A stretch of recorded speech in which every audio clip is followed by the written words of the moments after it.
जितना भी टाइम हमारे पास बचेगा वो हम एमसीक्यूज के क्या सीखा। कल हमने ये सीखा कंज्यूमर इक्विलिब्रियम हमारा चैप्टर चल रहा है जिसमें दो अप्रोचेज हैं, एक यूटिलिटी अप्रोच, एक indifference curve approach. Utility approach क्या बताती है हमें कि यूटिलिटी यानी मेंटल सेटिस्फेक्शन जो हमें चीजों को कंज्यूम करने से मिलती है उसके मेजरमेंट पॉसिबल है, कोऑर्डिनल मेजरमेंट।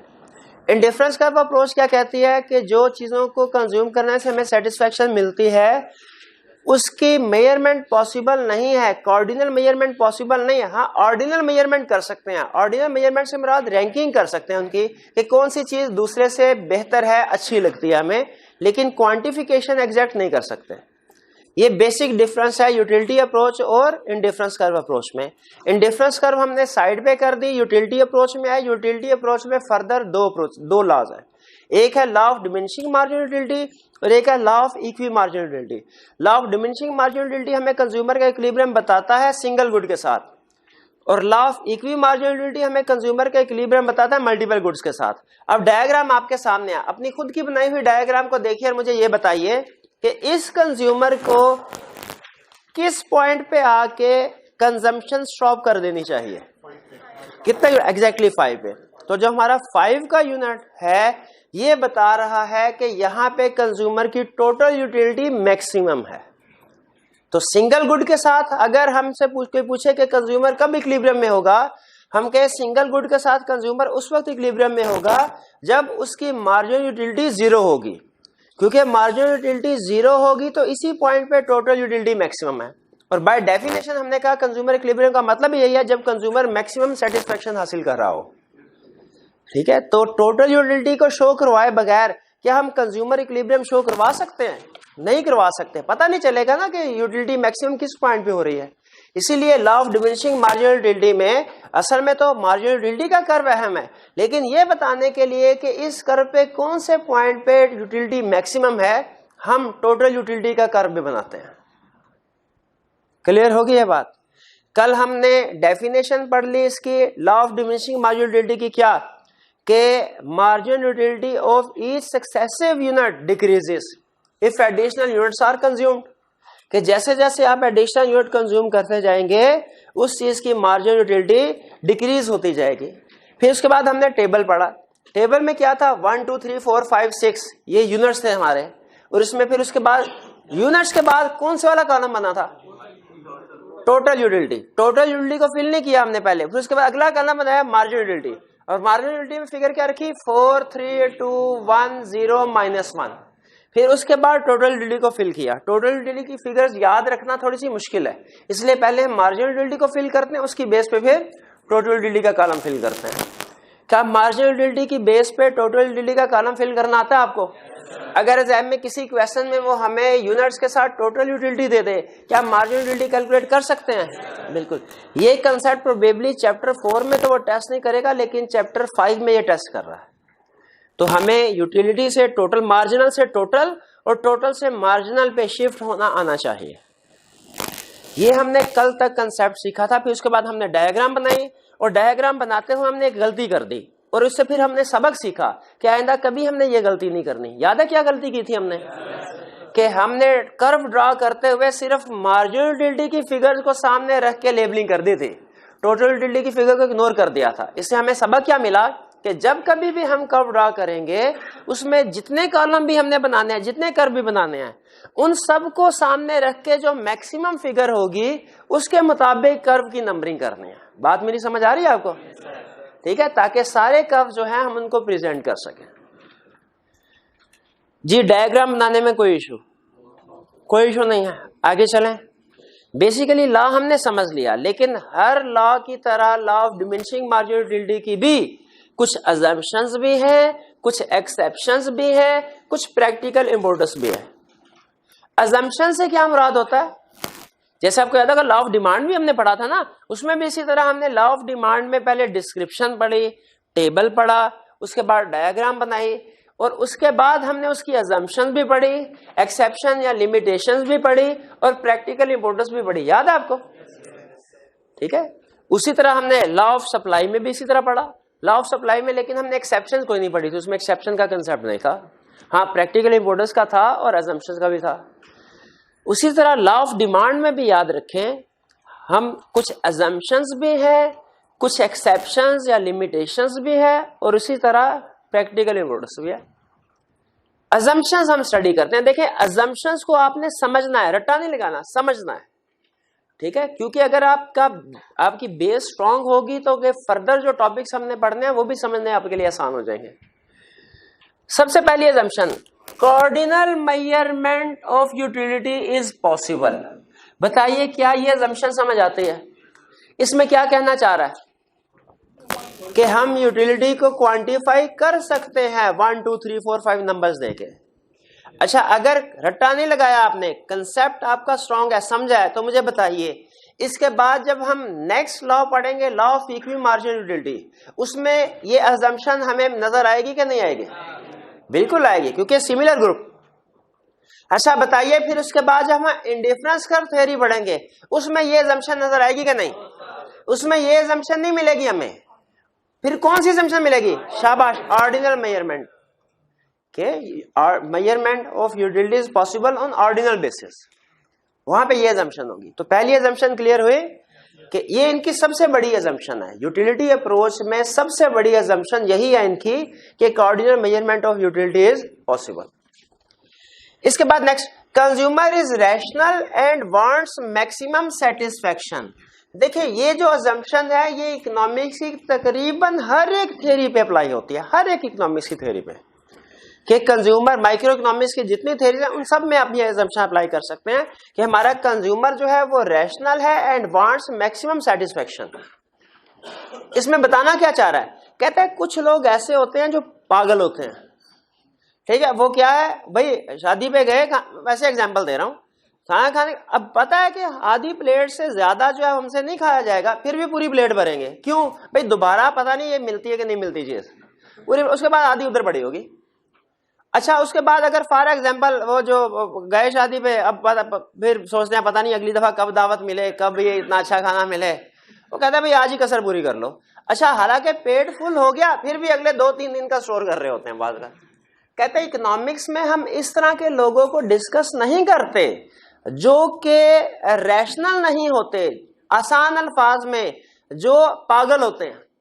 रैशनल का अपोजिट क्या है? पागल। अगर एक पागल बंदे के सामने कोई चीज रखेंगे, उसका पेट भर भी जाएगा, फिर भी खाता रहेगा, वो चाहे वोमिटिंग हो जाए, फूड पॉइजनिंग हो जाए, उसने खाना नहीं छोड़ना। इकोनॉमिक्स कहती है हम ऐसे बंदों को डिस्कस नहीं करते। हम किन लोगों को डिस्कस करते हैं? आम बंदे को, रैशनल कंज्यूमर। रैशनल मतलब जो अक्लमंद है, बेवकूफ नहीं है, पागल नहीं है। और वो जो अक्लमंद होगा वो क्या चाहता है? Wants maximum satisfaction. जैसे ही उसकी सेटिस्फैक्शन मैक्सिमम होगी वो रुक जाएगा, ठीक है, वो कंजम्पशन आगे करता ही नहीं जाएगा। जैसे हमारी law of diminishing marginal utility में अगर कंज्यूमर यूनिट 5 पे आके रुक जाता है, हम कहेंगे ये रैशनल कंज्यूमर है। और अगर कंज्यूमर यूनिट 6 भी इस्तेमाल करता है, हम कहेंगे ये रैशनल कंज्यूमर नहीं है, ठीक है, पागल, एक्स्ट्रा चीज, हालांकि उसका फायदा होने के बजाय उल्टा नुकसान है, फिर भी इस्तेमाल कर रहा है। तो ये जहन में रखिएगा, ये जो थ्योरी है ये हमारी बेसिक अजम्पशन होती है, तकरीबन आपको हर थ्योरी में मिलेगी।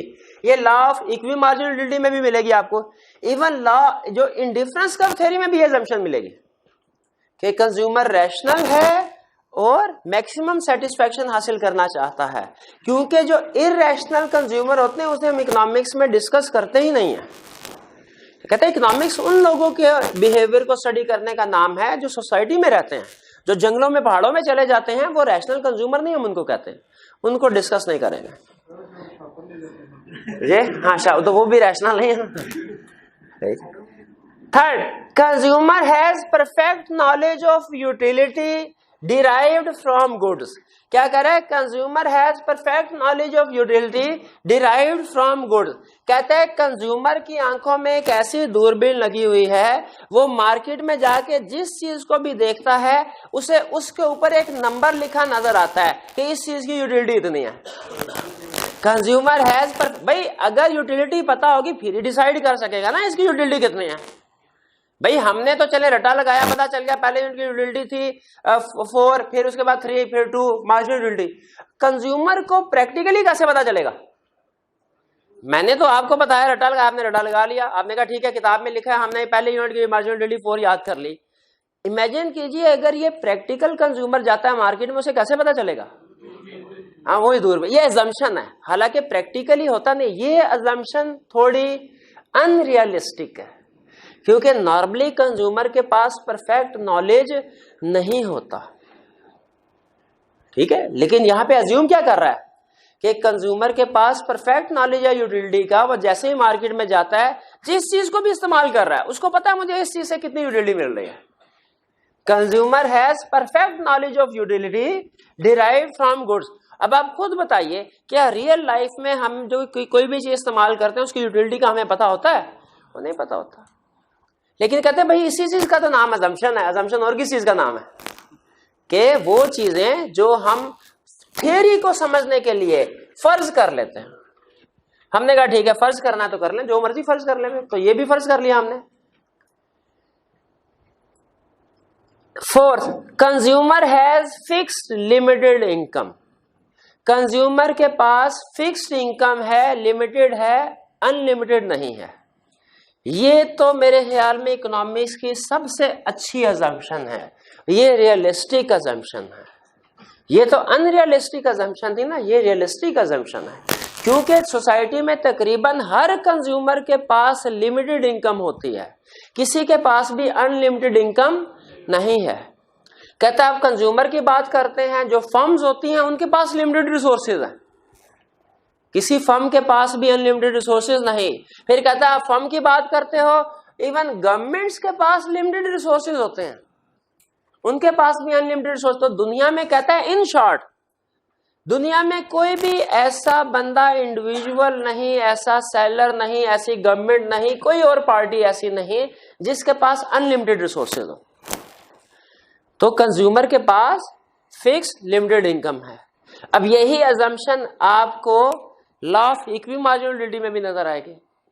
थर्ड वाली अजम्पशन भी आपको लॉ ऑफ इक्वी मार्जिनलिटी में, क्योंकि देखिए इसमें तकरीबन सारी अजम्पशन एक दो के अलावा आपको लॉ ऑफ इक्वी मार्जिनलिटी में, क्योंकि दोनों की बेस एक ही है, अप्रोच एक ही है।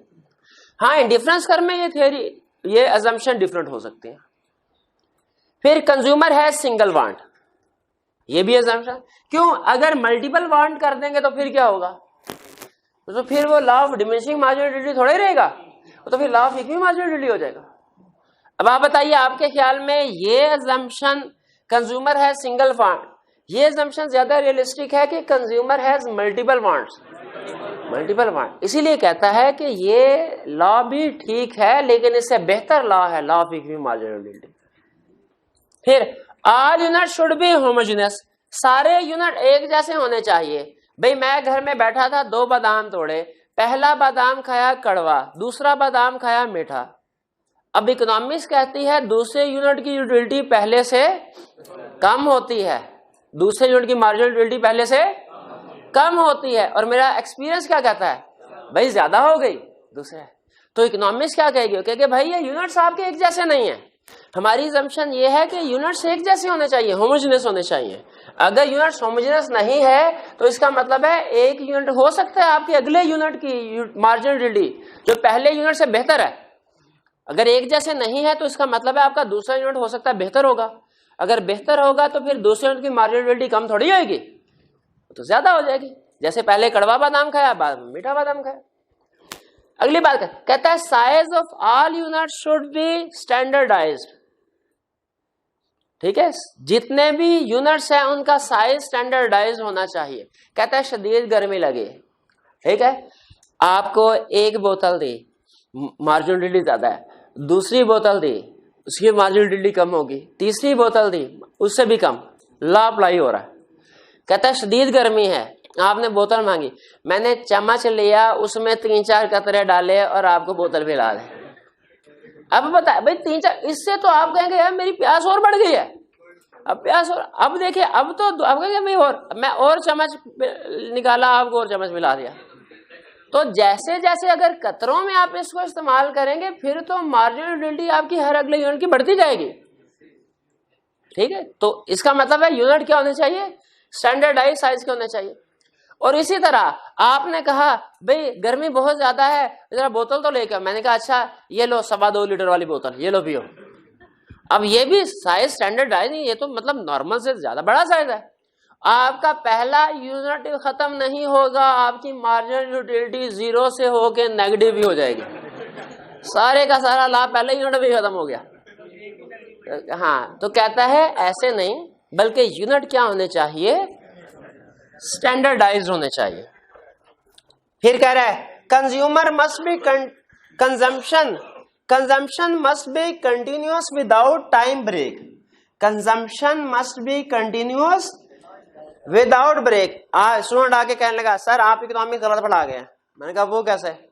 कहने लगा सर देखिए आपने कहा था दूसरा यूनिट जो है रीजनेबल होगा ना, तो दूसरे यूनिट की मार्जिनल यूटिलिटी कम होगी। मैंने एक कोक का ग्लास पिया था सुबह, फिर एक पिया दोपहर को। मुझे दोपहर को ज्यादा मजा आया कोक का ग्लास पीने का, तो दोपहर वाले की तो मार्जिनल यूटिलिटी ज्यादा है, तो आपने कहा था दूसरे यूनिट की मार्जिनल यूटिलिटी कम होगी। मैंने कहा भाई वो जम्पशन भूल गए क्या कि कंजम्पशन मस्ट बी कंटिन्यूअस, यानी उसी सिटिंग में आपने चीजें कंज्यूम करनी है। ठीक है, उसी सीट कंटिन्यूअस का मतलब क्या है, उसी सीटिंग में ब्रेक देके नहीं 2-4 घंटे बाद दोबारा इस्तेमाल कर लिया, ऐसे नहीं होगा, कंटिन्यूअस होनी चाहिए।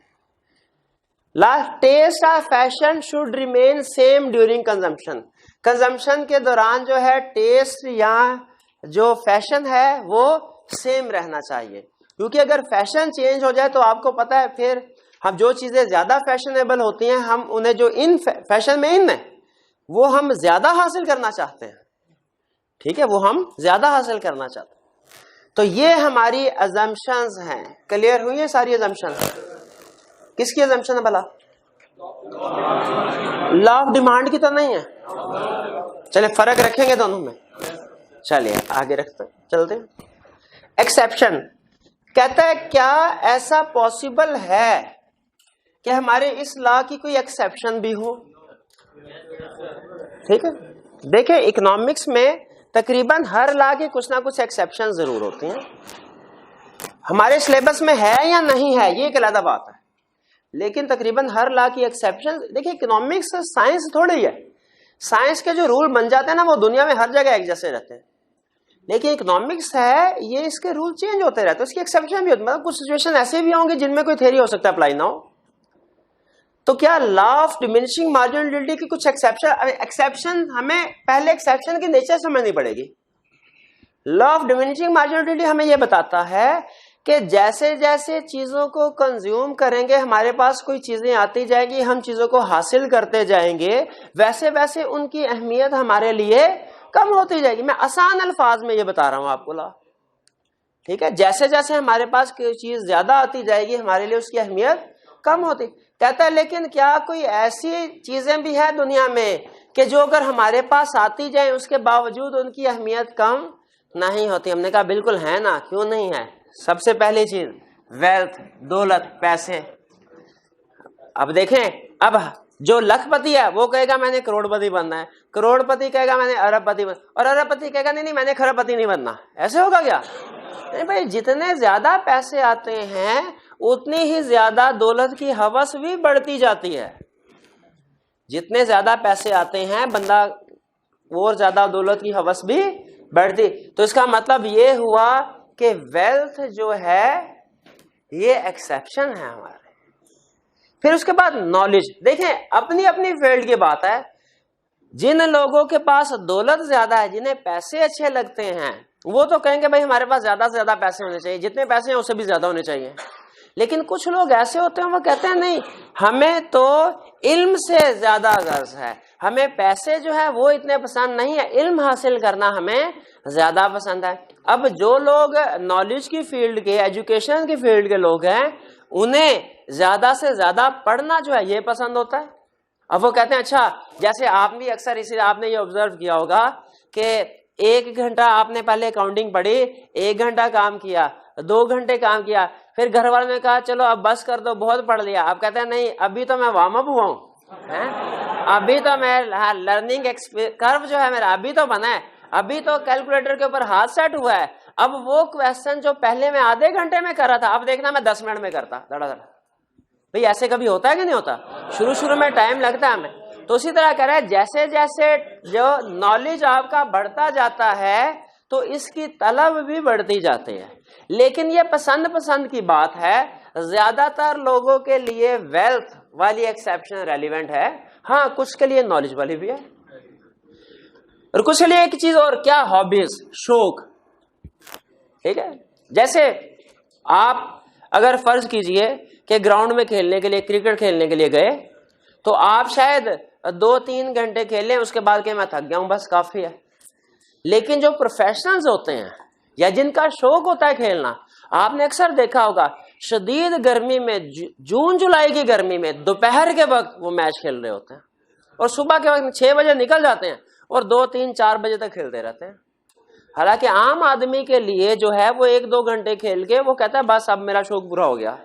लेकिन जिनकी हॉबी है, जिनका जो प्रोफेशनल्स हैं, वो जितना ज्यादा खेलते रहते हैं उतना ही ज्यादा चाहते हैं कि मजीद उनकी प्रैक्टिस हो।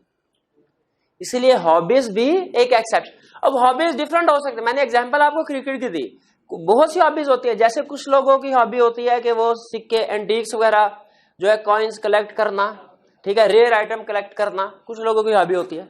लेकिन जो भी आपकी हॉबी है, अगर आपका शौक है वो चीज, तो आप जितना ज्यादा उसे करेंगे आप थकते नहीं है, बल्कि उतना ही आपकी ख्वाहिश होती है कि मजीद आप उस एक्टिविटी को कंटिन्यू करें। एक्सेप्शन समझ आ गए, अजम्पशन भी समझ आ गई। कितनी एक्सेप्शन है भला? Wealth, knowledge, hobbies. हॉबीज की 1-2 एग्जांपल दे देंगे हम उसको। फिर इसका प्रैक्टिकल इम्पोर्टेंस कहता है, एक तो ये लॉ इस काम आता है एग्जाम में पास होने के। अगर ICAP इसमें से क्वेश्चन सेट कर दे, इजी टॉपिक है, जो भी पूछे, डिस्क्रिप्शन पूछे, डायग्राम पूछे, अजम्पशन पूछे, एक्सेप्शन पूछे, प्रैक्टिकल हम छाप देंगे। भाई ये तो होगी इसकी थ्योरेटिकल इंपोर्टेंस। क्या रियल लाइफ में, प्रैक्टिकल लाइफ में भी इसकी कोई इंपोर्टेंस है? कहता है बिल्कुल है ना। हमने पूछा क्या इंपोर्टेंस है? कहने लगा पहले सुने, for consumer in determining consumption. Consumer के लिए इसकी इंपोर्टेंस है कि consumer law of diminishing marginal utility को सामने रख के डिसाइड कर लेता है मैंने कितनी कंजम्पशन करनी है। अब देखिए, आपके सामने टेबल है, आपके सामने डायग्राम है, क्या आप डिसाइड कर सकते हैं कि आपको कितनी कंजम्पशन करनी है? कहां तक कंजम्पशन करनी है? 0 तक नहीं, 5th यूनिट तक, जहां पे मार्जिनल यूटिलिटी, अच्छा जहां मार्जिनल यूटिलिटी 0 ये कहना चाह रहे थे? हाँ बिल्कुल। तो हमें कहा, अब देखें, इस टेबल को सामने रख के, इस लॉ को सामने रख के, क्या कंज्यूमर इस डिसीजन पे पहुंच सकता है कि हमें कंजम्पशन करनी है मार्जिनल यूटिलिटी 0 तक, इससे आगे कंजम्पशन नहीं करना है? भाई पता चल गया कि नहीं? अगर ये लॉ ना आता, उसे पता चलता? कोई नहीं पता चलता। तो कंज्यूमर के लिए इसकी इंपोर्टेंस है, समझ लगी? क्या प्रोड्यूसर के लिए भी अहमियत है? बिल्कुल। ये थोड़ा सा टेक्निकल कंसेप्ट है। भाई प्रोड्यूसर के लिए इसकी क्या अहमियत है? कहता है प्राइस डिटरमिन करने में। मतलब क्या हुआ? प्रोड्यूसर जो चीज बेच रहा है उसको पता है कि कंज्यूमर के पास जो चीज ज्यादा होती है उसकी अहमियत कम होती जाती है, और प्रोड्यूसर क्या चाहता है कि वो ज्यादा चीजें बेचे कि कम बेचे? ज्यादा चीजें बेचे।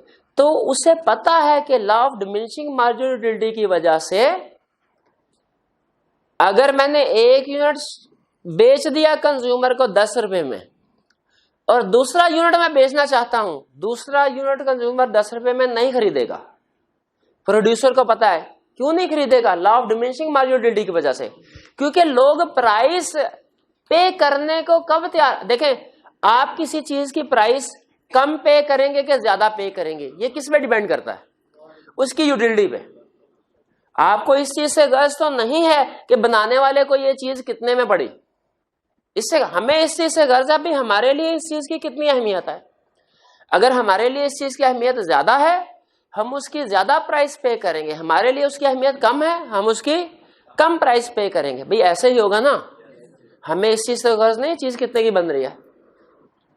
अब प्रोड्यूसर को पता है कि कंज्यूमर जो प्राइस पे करने को तैयार है वो अपनी यूटिलिटी को सामने रखे पे करेगा।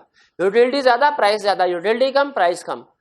प्रोड्यूसर ने एक चीज बेच दी, दूसरी चीज बेचना चाहता है, उसके ज़हन में फौरन law of diminishing marginal utility आएगा कि दूसरी चीज की यूटिलिटी कंज्यूमर के लिए कम है। दूसरी चीज की यूटिलिटी कम है तो उसे पता है कंज्यूमर अब प्राइस भी कम पे करेगा। इसलिए प्रोड्यूसर कहता है अगर मैं अपना फर्दर यूनिट बेचना चाहता हूं उसी कंज्यूमर को, तो मुझे अपनी प्राइस क्या करनी पड़ेगी? कम करनी पड़ेगी। इसीलिए आपने अक्सर देखा होगा, नॉर्मली कंसेप्ट होता है, अकाउंटिंग में शायद पढ़ा हो, बल्क डिस्काउंट का।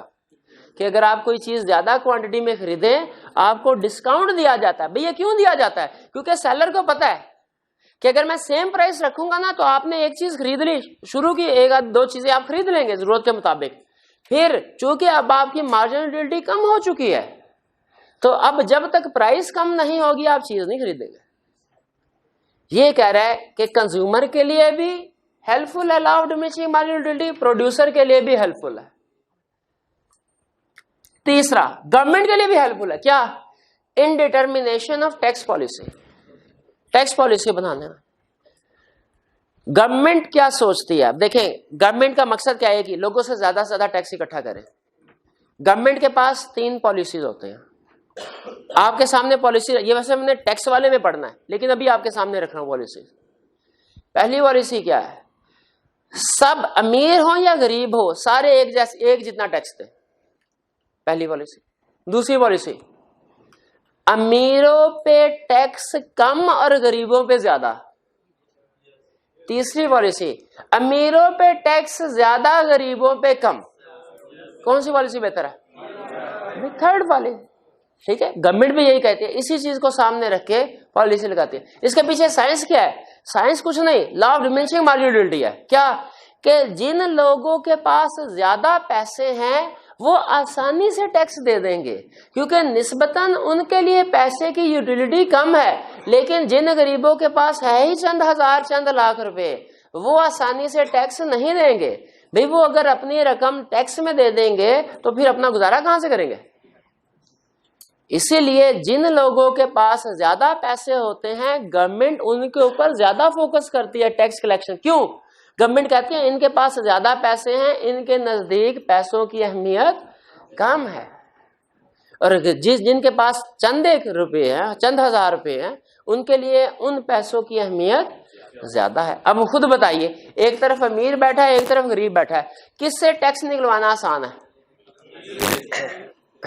क्यों टैक्स निकलवाना आसान है? क्योंकि वो आसानी से दे देगा। वो कहेगा अच्छा मेरे पास लाखों रुपए हैं, ये 2-4 हजार निकल भी गए, खैर है।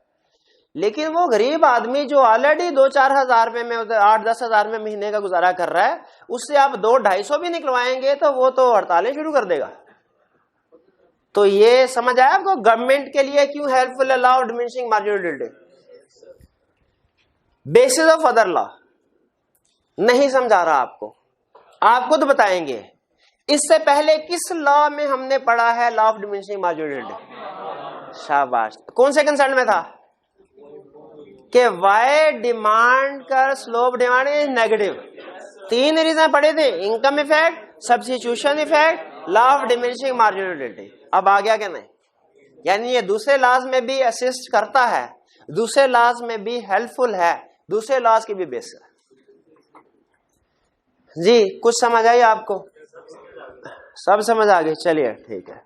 अजम्पशन पढ़ी हमने, एक्सेप्शंस पढ़ी और हमने प्रैक्टिकल इंपोर्टेंस। अब आपके पास 5 मिनट है, इसकी रीडिंग कर लीजिए, फिर इसके बाद रीडिंग के बाद फिर हम एमसीक्यूज की तरफ चलेंगे। आपको याद है आज हमने डिस्कशन भी करने हैं। चलिए आपको 5 मिनट के लिए रीडिंग टाइम दिया जा रहा है, रीडिंग कर लीजिए इसके। और खास तौर पे एंड पे जो पास्ट पेपर के क्वेश्चंस है वो जरूर पढ़ने हैं।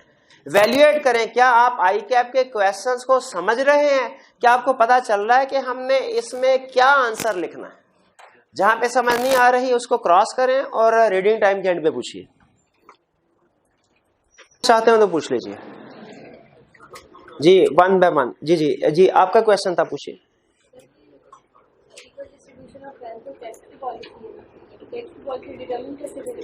हाँ, टैक्स की पॉलिसीज कैसे डिटरमिन की जाती है? गवर्नमेंट की ये कोशिश होती है कि इकोनॉमी में इक्वल डिस्ट्रीब्यूशन ऑफ वेल्थ हो। इक्वल डिस्ट्रीब्यूशन ऑफ वेल्थ का मतलब यह है कि जो अमीर और गरीब का फर्क है ये कम से कम हो। इसके लिए गवर्नमेंट क्या करती है? अमीरों पे ज्यादा टैक्स लगाती है, उनसे पैसे लेती है, और उसकी कोशिश होती है कि गरीबों के ऊपर पैसे खर्च किए जाएं। ठीक है, ये इक्वल डिस्ट्रीब्यूशन ऑफ वेल्थ का कंसेप्ट है। ठीक है, टैक्स सिस्टम से ये डिस्कस की जाती, ये ऑब्जेक्टिव पूरा किया जाता है। लेकिन यहाँ पे हम equal distribution of wealth, tax को इक्वल डिस्ट्रीब्यूशन ऑफ वेल्थ के पॉइंट ऑफ व्यू से नहीं पढ़ रहे। हम तो ये जानना चाह रहे हैं यहाँ पे कि law of diminishing marginal utility tax policy implement करने में कैसे हेल्पफुल है। और इसमें हम क्या सीख रहे हैं कि law of diminishing marginal utility बताता है कि जिस बंदे के पास जो चीज ज्यादा होगी उसके लिए उतनी अहमियत कम होगी।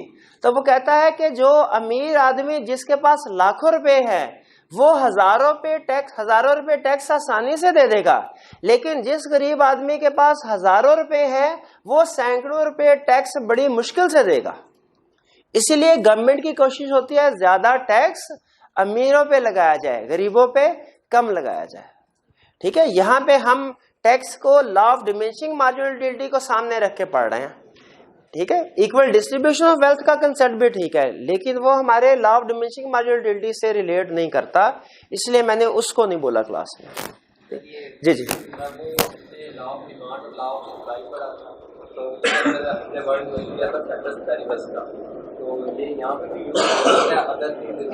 हाँ, वो क्या कह सकते हैं other things remaining the same, और वो अदर थिंग्स क्या होगी हमारी ये अजम्पशन होगी। ठीक है, हाँ जी बिल्कुल बिल्कुल जी, वन बाय वन जी मेरे भाई। पहली अजम्पशन क्या है, कहता है कॉर्डिनल मेजरमेंट इज पॉसिबल। मेरे भाई ने वो शुरू के लेक्चर नहीं लिए थे 2-3 दिन पहले? अच्छा अभी, हाँ, कॉर्डिनल मेजरमेंट का मतलब ये है कि हम यूटिलिटी की मेजरमेंट कर सके क्वांटिटेटिवली, कि किसी भी चीज को कंज्यूम करने से हमें कितने यूनिट खुशी मिली, कितनी क्वांटिटी ऑफ हैप्पीनेस हमने ड्राइव की, क्वांटिफाई कर सके उस मेंटल सेटिस्फैक्शन को। इसको कहते हैं कॉर्डिनल मेजरमेंट। इसका ऑपोजिट क्या होता है, ऑर्डिनल मेजरमेंट। वो क्या कहते हैं कि क्वांटिफिकेशन पॉसिबल नहीं है, रैंकिंग या प्रेफरेंस पॉसिबल है। यानी आप ये तो कह सकते हैं कि मुझे समोसा खाना बोतल पीने से ज्यादा अच्छा लगा, लेकिन ये नहीं कह सकते कि समोसा खाने से मुझे 1 किलो यूटिलिटी मिली, बोतल पीने से मुझे आधा किलो यूटिलिटी मिली। कहते हैं ये क्वांटिफिकेशन नहीं है, ये ऑर्डिनल मेजरमेंट वाले कह रहे हैं। जबकि कॉर्डिनल मेजरमेंट वाले क्या कहते हैं कि क्वांटिफिकेशन पॉसिबल है। ये बेसिक अजम्पशन है, डिफरेंस है यूटिलिटी अप्रोच में और इंडिफरेंस कर्व अप्रोच में।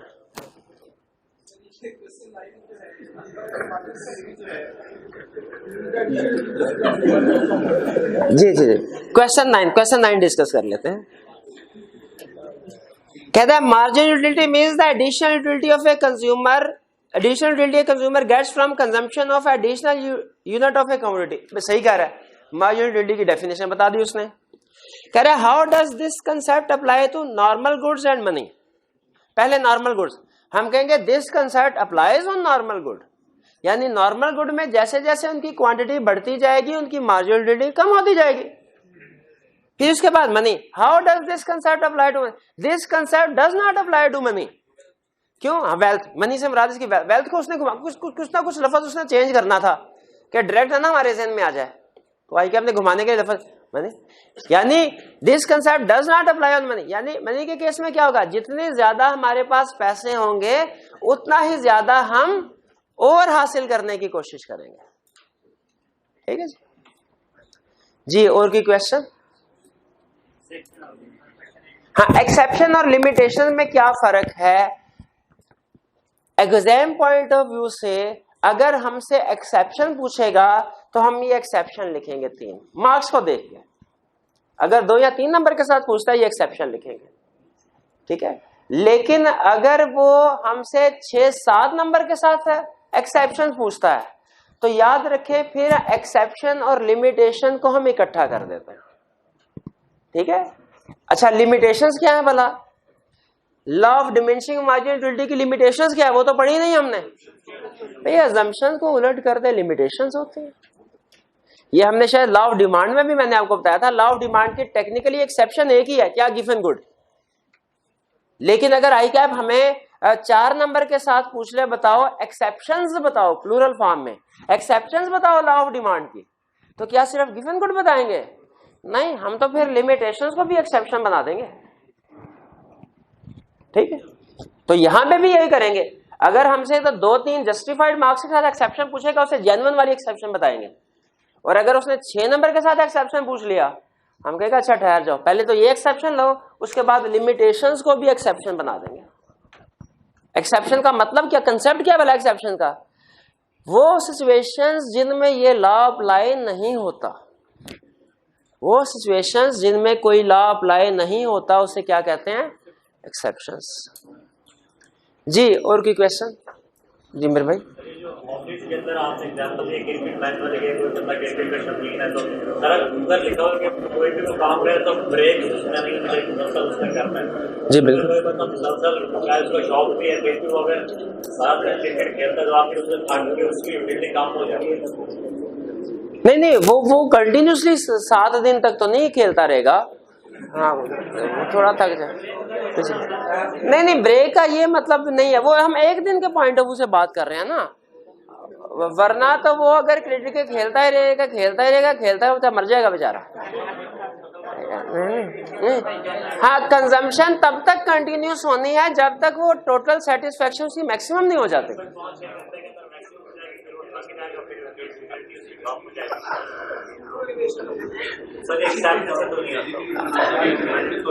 नहीं इसको हम कंपेयर कर रहे हैं नॉर्मल पर्सन के साथ। कंसेप्ट समझे, नॉर्मल पर्सन 1 घंटा 2 घंटे क्रिकेट खेलेगा, थक जाएगा, वो कहेगा बस अब उसकी मार्जिनलिटी 0 हो गई। क्या एक जो प्रोफेशनल है वो 2 घंटे खेलने के बाद उसकी मार्जिनलिटी 0 हो जाएगी? नहीं होगी। यही समझा रहे हैं। नहीं मैं इसको आगे नहीं लेके जा रहा कि ये पूरे दिन पे ले जाएं इस कंसेप्ट को, या हफ्तों के ऊपर महीनों के ऊपर ले जाएं। मैं सिंपल कंपेयर, ये कंपैरेटिव फॉर्म में इसको सीखे कि नॉर्मल पर्सन के साथ कंपेयर करें तो क्या होगा। हाँ मेंटली तौर पे फिर भी सोचता रहता है। जी और कोई क्वेश्चन? और कोई क्वेश्चन है? इस लॉ को क्लोज कर दें अब। चलिए इसको क्लोज कर दें और अब चैप्टर 3 MCQs, पेज है हमारा 212। अब मैंने आपसे कहा था कि आपने MCQs को करके लाना, ऐसे ही है ना मेरे भाई? वो जो पेज जिसके ऊपर आपने करेक्ट ऑप्शन लिखी हुई है ना, वो पेज अपने सामने रखें जिसके ऊपर आपने इन MCQs को सॉल्व किया है। कोई पेज, अच्छा अगर बुक के ऊपर ही सॉल्व कर लिया है वो भी चलेगा, लेकिन कुछ ना कुछ टिक लगाए हो, आइडेंटिफाई किया हो करेक्ट ऑप्शन, तो किया आपने आइडेंटिफाई। चले क्लास में कोई ऐसा स्टूडेंट जिसके सामने इस वक्त चैप्टर 3 का MCQ में पेज 212 नहीं है सामने?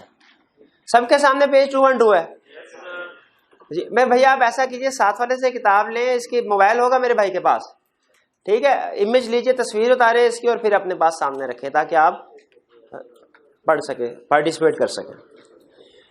क्वेश्चन नंबर 1 से क्वेश्चन नंबर 10 तक कोई प्रॉब्लम हो तो पूछ लीजिए 1 बाय 1। जी मेरे भाई पहला क्वेश्चन नंबर 5 कह रहा है production and employment in which of the following industries would be least affected by recession. Recession का मतलब क्या होता है भला? डिप्रेशन, जब इकोनॉमिक एक्टिविटीज कम हो जाती है, रुक जाती है। कहता है प्रोडक्शन, किस वाले सेक्टर में प्रोडक्शन और एम्प्लॉयमेंट नहीं होगी? अब सुने, अगर तो रिसेशन आने से किसी चीज की प्रोडक्शन जो है, किसी चीज की डिमांड कम हो जाती है, तो फिर इसका मतलब है उसकी प्रोडक्शन और एम्प्लॉयमेंट भी कम हो जाएगी। और अगर रिसेशन आने से किसी चीज की डिमांड पे फर्क नहीं पड़ता तो उसकी प्रोडक्शन एम्प्लॉयमेंट जारी रहेगी। ठीक है सर? दूसरे अल्फाज में, अगर किसी प्रोडक्ट की डिमांड इनइलास्टिक है तो चाहे इकोनॉमी में रिसेशन है या बूम है, उसकी डिमांड चलती रहेगी। और अगर किसी चीज की डिमांड इलास्टिक है तो रिसेशन आने से उसकी डिमांड कम हो जाएगी, उसकी प्रोडक्शन एम्प्लॉयमेंट भी कम हो जाएगी। इस कंसेप्ट से एग्री करते हैं। अब मुझे बताइए, आपके सामने 4 चीजें हैं, आपके ख्याल में इनमें से वो कौन सी वाली चीज है जो सबसे ज्यादा जिसकी डिमांड इनइलास्टिक होगी कंपैरेटिवली? तो क्योंकि अगर रिसेशन होगी लोग नई गाड़ी खरीदना छोड़ सकते हैं, उसकी प्रोडक्शन बंद, जैसे आजकल वो आपको पता है 2-2 महीने के लिए उन्होंने प्लांट बंद कर दिया अपना, सुजुकी वालों ने, होंडा वालों ने। अगर रिसेशन है, लोगों के पास पैसे नहीं है, तो लोग नए नए कपड़े खरीदना कम कर देंगे, स्टील प्रोडक्ट्स खरीदना कम कर, जरूरी तो नहीं है जिंदगी के लिए, लेकिन शुगर को इस्तेमाल करना नहीं छोड़ेंगे क्योंकि वो हमारा एक डेली लाइफ का नेसेसरी पार्ट है। भाई क्लियर हो गया ये? और की क्वेश्चन? 7।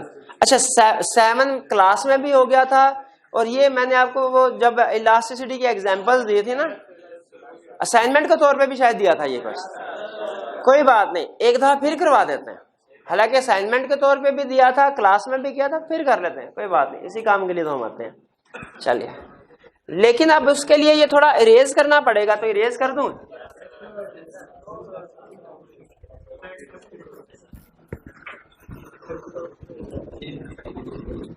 चलिए मैं इस हिस्से को इरेज कर रहा हूं ताकि यहां पे हम ये एमसीक्यू को सॉल्व कर सकें।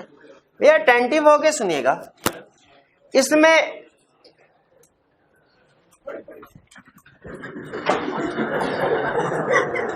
कोई बात नहीं, उनकी मार्जिन यूटिलिटी 0 हो गई है इसलिए हो चले। अब देखिए वो कह रहा है, A firm with existing sales of 1 million units per annum is planning to increase the price of a product from rupees 100 to rupees 120 per unit. Price बढ़ा रहे हैं 100 से 120. If price elasticity of demand for that product is 1.25 using point method, the sale of the firm after price increase would be. Price increase के बाद cell क्या होगी? अच्छा सारी बातें छोड़े, मुझे सिर्फ इतना बता दे कि प्राइस इंक्रीज के बाद सेल कम होगी, उतनी रहेगी कि ज्यादा होगी? प्राइस इंक्रीज हो रही है भैया, कम होगी। इसका मतलब ये हुआ कि ए और सी तो सीधे सीधे ऑप्शन से निकल गए, ठीक है। अब हम देखते हैं कि बाकी में से कौन सी ऑप्शन करेक्ट है। बहरहाल हम आंसर दे देते हैं, ये सिर्फ आपको इसलिए बताया, बाज़ औक़ात हमारे पास टाइम कम होता है, हमने गैस करना होता है, तो गैस हम इंटेलिजेंट गैस लगाएं। एमसीक्यूज में एक चीज ध्यान में रखिएगा, 2 ऑप्शंस है, 4 ऑप्शंस होते हैं ना आपको, 2 ऑप्शंस हमेशा ऐसी होते हैं जो आप क्लियरली रूल आउट कर सकते हैं। वो पहले पढ़ते ही हमें पता चल जाता है। नॉर्मली जो एमसीक्यू में 4 ऑप्शंस होती हैं, 2 ऑप्शन में टाई पड़ता है कि ये ऑप्शन ठीक है कि ये ऑप्शन ठीक है, तो 2 तो क्लियरली रूल आउट। तो अगर आपने तुक्का लगाना भी हो ना, तो आंखें बंद करके ना टिक लगाते जाए, बल्कि थोड़ा सा क्वेश्चन को पढ़ के जो क्लियरली रूल आउट हो रही है ऑप्शन, उनको निकाल दें, बाकी 2 ऑप्शन में से गैस निकालें, ताकि हमारा प्रोबेबिलिटी ऑफ करेक्ट आंसर 25% की बजाय 50% हो सके। ठीक, तो इसीलिए मैंने आपको बताया कि कैसे आप रूल आउट कर सकते हैं यहाँ पे। बहरहाल हम इसको करते हैं कैलकुलेशन के जरिए से। प्राइस इलास्टिसिटी ऑफ डिमांड का फार्मूला हमें पता है क्या? Percentage change in demand divided by percentage change in price. मैं जल्दी कर रहा हूं। प्राइस इलास्टिसिटी ऑफ डिमांड है 1.25, percentage change in quantity demanded कितना है भाई? नहीं पता, यही तो पता चलाना है। परसेंटेज चेंज इन प्राइस कितना है? 20%। इधर percentage change in quantity demanded या 20% उधर चला गया, कितना बन गया? 20% मल्टीप्लाई बाय 1.25, मेरा 25% बन गया। कैलकुलेटर देखे क्या बता रहा है आपको? मेरे ख्याल में 25%। इसका मतलब यह है कि इस सिचुएशन में क्वांटिटी डिमांडेड कितने परसेंट चेंज होनी चाहिए? 25%। करंटली क्वांटिटी डिमांडेड कितनी है? क्वांटिटी 1 मिलियन, कितने से चेंज होगी? 25%, यानी 2,50,000 से, 2.5 लाख से 10 लाख है, 25% कितना होगा? 2.5 लाख। अब बताइए 2.5 लाख से ये क्वांटिटी बढ़ेगी कि कम होगी? तो करेक्ट आंसर क्या है? 750।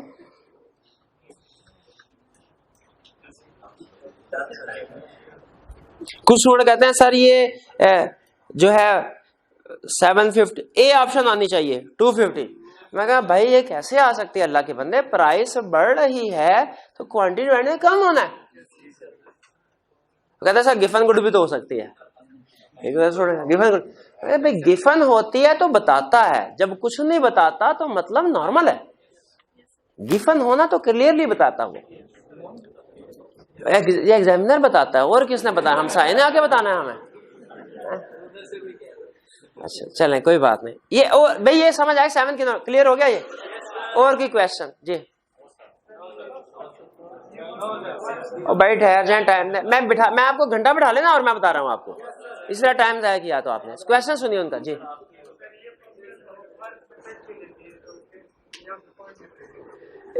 मेथड नॉर्मली जब इस तरह का क्वेश्चन पूछता है ना जिसमें इलास्टिसिटी ऑफ डिमांड उसने दी होती है, तो वो पॉइंट मेथड से ही सॉल्व करवाता है। अगर कुछ लिखा भी हुआ है और अगर ना भी लिखा होता है, ये पॉइंट मेथड से ही इस तरह के क्वेश्चन सॉल्व होते हैं जी। और कोई क्वेश्चन? 1 से 10 तक कोई प्रॉब्लम नहीं है, 11 से 20 तक। और भाई ऐसे ना करे, कोई प्रॉब्लम नहीं है।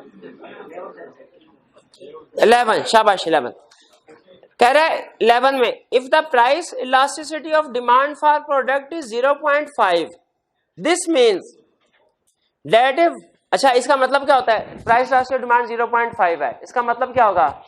अगर प्राइस 1% से चेंज होगी तो क्वांटिटी डिमांडेड 0.5% से चेंज होगी। इसका यही मतलब है ना। प्राइस इलास्टिसिटी ऑफ डिमांड 0.5 का मतलब क्या है? अगर प्राइस 1% से चेंज होगी, क्वांटिटी डिमांडेड 0.5 से, यानी कम से चेंज होगी। ऑप्शन देखते, कहता है ए 1% change in price will change quantity demanded by 50%। भाई इसमें तो फिर आंसर 50 आ जाता। 1% प्राइस चेंज होने से डिमांड 50% अगर चेंज होती तो फिर तो हमारा आंसर 50 आता। नहीं नहीं नहीं, ये गलत है। 1% चेंज होने से 0.5% चेंज होनी चाहिए डिमांड को, फिर सही होगा। तो ये गलत। दूसरा, ए 0.5% fall in price is associated with 1% increase in quantity demanded. कहता है प्राइस कम हो 0.5% तो क्वांटिटी डिमांडेड 1% चेंज होगी। भाई अगर ऐसा होता तो आंसर हमारा 2 आ रहा होता, ये भी गलत। फिर कह रहा है ए 1% increase in price is associated with 0.5% fall in quantity demanded. तो ये सही कह रहा है, लेकिन सीख रहे हैं तो डी ऑप्शन भी डिस्कस करते हैं। ए 1% increase in price will cause A 0.5% increase in quantity demanded. अच्छा आंसर इसमें ठीक आ रहा है, लेकिन वो कह रहा है इधर इंक्रीज, ऐसे थोड़ी होता है। इलावा डिमांड की तो ऐसी की तैसी फेर दी उसने, प्राइस भी इंक्रीज करा रहा है, डिमांड भी इंक्रीज करा रहा है, तो ये ऑप्शन इंक्रीज की वजह से गलत है। तो करेक्ट ऑप्शन क्या हुई? सी। जी मेरे भाई 11 से 20 तक और की क्वेश्चन। 14 की तरफ आए। कह रहा है if the percentage change in quantity demanded is more than percentage change in price, तो coefficient of price elasticity, coefficient को अंडरलाइन कर लें। कोएफिशिएंट से पहले कोमा लगा लें, कोएफिशिएंट को अंडरलाइन करें। कोएफिशिएंट का मतलब यह है कि प्राइस इलास्टिसिटी और डिमांड का नंबर क्या होगा, ये नंबर को कहते हैं coefficient.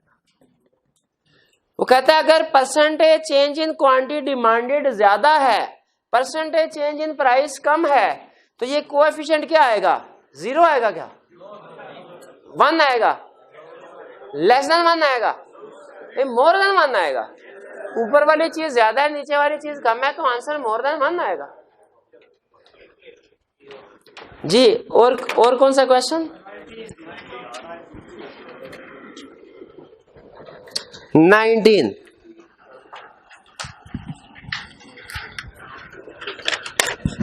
If the price elasticity for a product is -2, a 10% fall in its price will,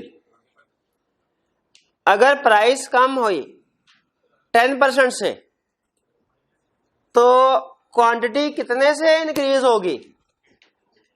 जी ये माइनस, अब देखें ये -2 रख लें, -2 ये 10%,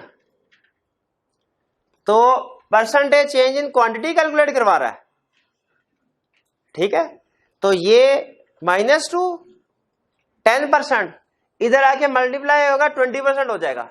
क्वांटिटी पे कितना चेंज आएगा? 20%। अच्छा 20% से क्वांटिटी इंक्रीज होगी, भाई इंक्रीज होगी, प्राइस कम हो रही है, प्राइस इलास्टिसिटी ऑफ डिमांड -2। ठीक है, प्राइस डिक्रीज हो रही है। देखिए यहां पे जब हम एनालिसिस करते हैं तो माइनस लिखना जरूरी नहीं है, वो माइनस तो यहां पे भी था 1.25, मैंने यहां पे माइनस का सिंबल यूज नहीं किया। वो हम प्राइस डिक्रीज, क्वांटिटी डिक्रीज होगी कि इंक्रीज होगी, ये हम प्राइस को सामने रख के डिसाइड करते हैं। यहां पे माइनस इंट्रोड्यूस करवाएंगे तो वो कॉम्प्लेक्स हो जाएगी कैलकुलेशन बहुत ज्यादा। तो यहां पे प्राइस इलास्टिसिटी ऑफ डिमांड 2 है और हमारी प्राइस चेंज हो रही है 10%, तो डिमांड कितने परसेंट से चेंज होगी? 20% से। और प्राइस चूंकि कम हो रही है तो डिमांड क्या होगी? भाई समझ आई आपको? माइनस की तरह ना भी बताए तो नॉर्मल गुड्स की इलास्टिसिटी डिमांड माइनस ही होती है मेरे भाई, माइनस की तरफ जाने की जरूरत नहीं आपको